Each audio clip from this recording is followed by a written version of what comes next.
Vendredi soir, les 12 premiers diplômés de la prestigieuse ESSEC Business School de Paris ont fêté en grande pompe la fin de cette formation très pratique au management opérationnel. Après 18 mois de stage, ils ont enfin reçu leur diplôme, comme vous pouvez le voir sur ces images de Maurice Ségou. L'occasion de s'intéresser à cette formation continue, en concurrence directe avec HEC, l'école des hautes études commerciales. Alors en quoi consiste-t-elle? À qui est-elle adressée? Caroline Antiche-Martin et Claude Lindor sont allés à la rencontre des élèves de la seconde promotion ESSEC et de l'un de ces jeunes diplômés. Virginie Caudeau est responsable indemnisation dans un grand cabinet d'assurance. Depuis l'an dernier, avec 15 autres étudiants, elle suit la formation en management opérationnel dispensée par l'ESSEC. Son objectif, atteindre des hauts postes d'encadrement dans son secteur d'activité. Il y a très peu de femmes dans les hauts postes, dans les compagnies.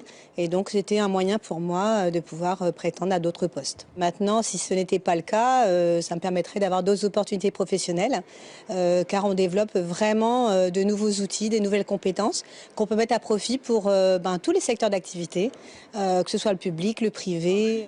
La formation se déroule sur 18 mois et se décline en 8 modules de 5 jours.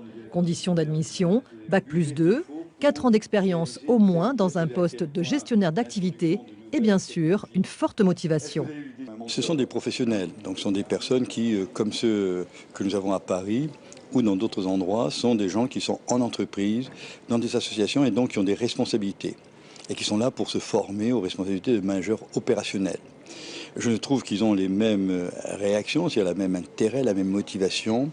Et également, ce plus qu'il y a lorsqu'on travaille dans un contexte comme celui du Nil, où il y a des problèmes qui sont des problèmes spécifiques à l'insularité. Sur proposition de son employeur, Teddy Crenier a fait partie de la première promotion. Pour lui, le point fort de cette formation, c'est le mémoire de fin d'études. La mémoire demande à chaque étudiant de réfléchir sur une problématique d'entreprise. En ce qui me concerne, j'ai réfléchi sur l'amélioration du système de pilotage de la performance de la SIC, qui a permis de mettre en évidence des manquements dans l'organisation et des plans d'action, des recommandations qui vont être prochainement mises en place par la SIC et qui ont déjà débuté, notamment par l'embauche d'un contrôleur de gestion.